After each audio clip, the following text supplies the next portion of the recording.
Hi friends, this topic is about the re-perfusion injury to the myocardium or re-perfusion injury in the heart. Before we discuss this topic, let me give you a brief background of this topic. Look, common terms, in general terms, suppose there is some deficiency in some part of the body. Blood flow is obstructed or there is some vitamin deficiency or something.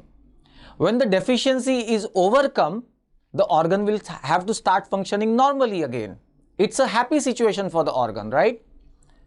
In this case, the opposite is going to happen.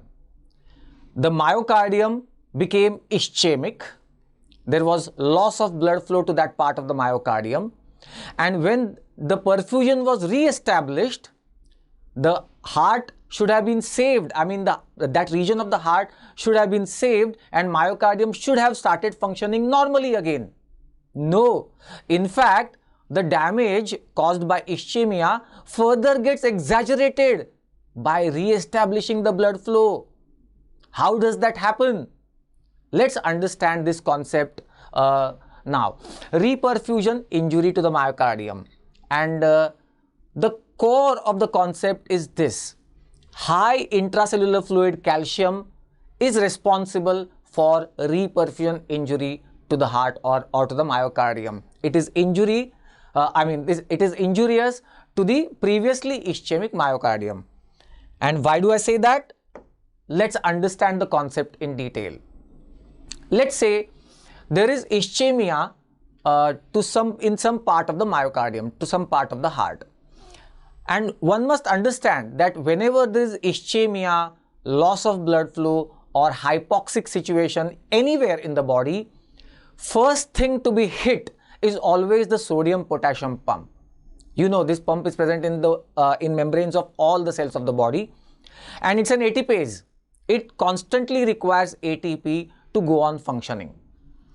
And also, one must understand that this is the primary active transport and all the secondary active transports critically depend on the activity of sodium-potassium pump. Sodium-potassium pump will create the concentration gradient for sodium, and based on that concentration gradient, there will be secondary active transports. So if the sodium-potassium pump functioning stops, in this case the ischemia or hypoxia in that region, then all the secondary active transports will also stop functioning. And that is what happens in this case. This is a part of the heart, let's say some part of the myocardium, and sodium-potassium pump normally is active. It is throwing the sodium out, creating the sodium concentration gradient, and then there is a secondary active transporter which is called as NCX, sodium calcium exchanger. This is at the core of our concept. So understand this, sodium calcium exchanger. So this secondary active transporter or exchanger will bring the sodium in and send the calcium out. That's the job of NCX. You all are aware that calcium has to be kept very, very low in any cell of the body. If the calcium concentration inside the cell increases, it is damaging, it is injurious to any cell. Let's understand what happens in the case of heart muscle fibers. So this NCX is supposed to send the calcium out. All right. Now, imagine this, that the blood flow to some part of the heart was obstructed or stopped. There is ischemic myocardium. Now, as a result of that, the sodium-potassium pump will stop functioning. And if the sodium-potassium pump stops functioning, then the secondary active transporter or the exchanger, sodium-calcium exchanger, will also stop functioning. What was the job of sodium-calcium exchanger? To send the calcium out of the myocardial fiber. Now that's not going to happen, which means what? In the post-ischemic time period, calcium is going to accumulate intracellularly. There's going to be lot of calcium accumulation, calcium concentration inside the myocardial fiber will go on increasing. Now that's the state, that's the scenario in the post-ischemic time period.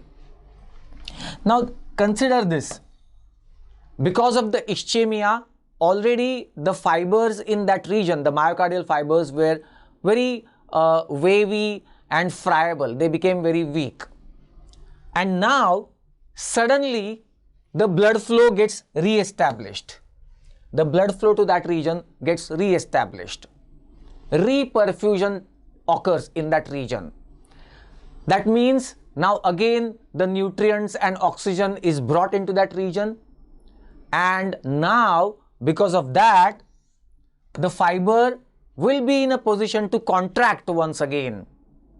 So far it could barely contract because there was no ATPs, so actin-myosin interaction could not happen, and the contraction was simply not possible or very weak. But now, as the blood flow is re-established in that region, what is going to happen?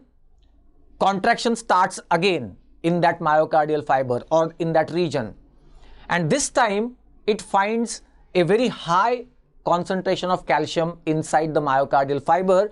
And you know this basic principle: strength of contraction of a muscle, any muscle, is proportional to the amount of sarcoplasmic calcium. Yes, so more the calcium available in the sarcoplasm, stronger is going to be the contraction. So when the contraction begins or restarts again, this time it's going to be a very, very strong contraction. So imagine the blood flow has been re-established in that ischemic, previously ischemic zone. The fibers now start contracting again, but this time they are contracting very, very strongly because of this calcium which had stayed inside the sarcoplasm. This kind of a very strong contraction will cause damage to already friable and weak myocardial fibers. So the damage could not be recovered, but actually it got exaggerated, it got accentuated further. So remember, the basic pathophysiology behind the re-perfusion injury is high intracellular calcium. Now this injury is further exaggerated by the formation of reactive oxygen species. Because the blood flow is restored, oxygen comes into that region, and because of that formation of reactive oxygen species, which further accentuates that damage which has already happened. So this is in short the summary of re-perfusion injury to the myocardium. So we said in the beginning, re-establishing something, some deficit overcome, is not always good. Sometimes it can accentuate the damage further. This is a classical example of that.